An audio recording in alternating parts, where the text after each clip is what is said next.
يا أيها الناس قد جاءتكم موعظة من ربكم وشفاء لما في الصدور وهدى ورحمة للمؤمنين. قل بفضل الله وبرحمته فبذلك فليفرحوا هو خير مما يجمعون. نحمده ونصلي على رسوله الكريم اما بعد فاعوذ بالله السميع العليم من الشيطان الرجيم بسم الله الرحمن الرحيم رب اشرح لي صدري ويسر لي امري واحلل عقدة من لساني يفقهوا قولي رب يسر ولا تعسر وتمم بالخير۔ سورہ نحل آیت نمبر 71 سے 76 تک۔ بسم اللہ الرحمن الرحیم۔ واللہ، اور اللہ نے، فضل، فضیلت دی، فضل یفضل تفضیل، فضیلت دینا، بعضکم، تم میں سے بعض کو، علی بعض، اوپر بعض کے، پھر رزق، رزق میں، فمن الذین، تو نہیں ہیں وہ لوگ، فضلوا، جو فضیلت دیے گئے، مجھول ہے، جن کو فضیلت دی گئی، برادی، لوٹانے والے، رزقہم، اپنے رزق کو، علا، ان پر، ما ملکت، کہ جن کے مالک ہیں، ایمانہم، ان کے دائیں ہاتھ۔ ایمان یمین کی جمع ہے، ملک یمین غلام لونڈی کو کہا جاتا ہے، جو آپ کے دائیں ہاتھ کی ملکیت ہو اسے غلام، اور لونڈی کے لیے یہ لفظ بولا جاتا ہے عربی میں۔ ما ملکت ایمانہم، جن کے ان کے دائیں ہاتھ مالک ہیں، یعنی جو ان کے غلام ہیں۔ اللہ نے تم میں سے بعض کو بعض پہ فضیلت دی ہے رزق میں، لیکن جن کو یہ فضیلت ملی ہے وہ اسے اپنے غلاموں کی طرف لوٹانے والے نہیں ہیں۔ یہاں رزق سے مراد صرف مادی وسائل نہیں ہیں، بلکہ اس میں انسان کی ذہنی صلاحیتیں بھی آ جاتی ہیں، جسمانی صلاحیتیں بھی شامل ہیں، یہ ساری چیزیں ہی رزق میں آتی ہیں۔ علم بھی رزق ہے۔ مادی اسباب و وسائل کے علاوہ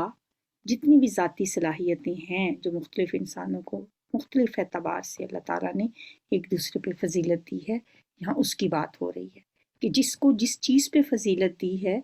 وہ ایسا تو نہیں ہے کہ اپنی اس چیز کو وہ اپنے ملازموں، اپنے نوکروں، اپنے غلاموں کی طرف پھیر دے، یعنی ان کو دے کے اور خود ان کے برابر کا بن جائے، یعنی جن کو فہم فیہ سواؤن، کہ وہ ہو جائیں اس میں برابر، یعنی اپنے غلاموں کی طرف وہ سارا پھیر دیں کہ وہ بھی اس میں، اس رزق میں ان کے برابر ہو جائیں۔ ایسا تو کوئی بھی نہیں کرتا۔ آفا بنعمت اللہ یجحدون، تو کیا اللہ کی نعمت کا وہ انکار کرتے ہیں؟ مطلب یہ ہے کہ جب ایسا نہیں ہوتا کہ جو دولت مند لوگ ہیں وہ اپنی جائیدادیں اپنے غلاموں میں تقسیم کر دیں اور انہیں اپنے ساتھ ان جائیدادوں کا مالک بنا لیں،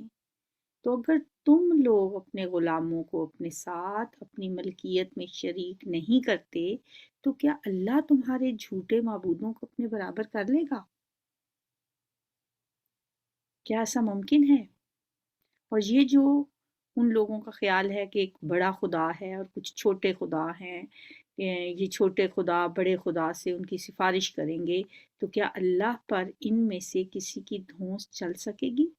یا اللہ ان میں سے کسی کو یہ اختیار دے گا کہ وہ اس سے اپنی کوئی بات منوا لے؟ جیسا کہ یہ کہتے ہیں، انہوں نے جو بت بنا رکھے ہیں وہ کہتے تھے ما نعبدہم، ہم ان کی عبادت اس لیے نہیں کرتے، ہم تو اس لیے کرتے ہیں الا لیقربونا الی اللہ زلفیٰ، کہ یہ ہماری سفارش کر دیں، یہ ہمیں اللہ کے قریب کر دیں۔ یہ جو چھوٹے چھوٹے بت بنائے ہوئے تھے انہوں نے،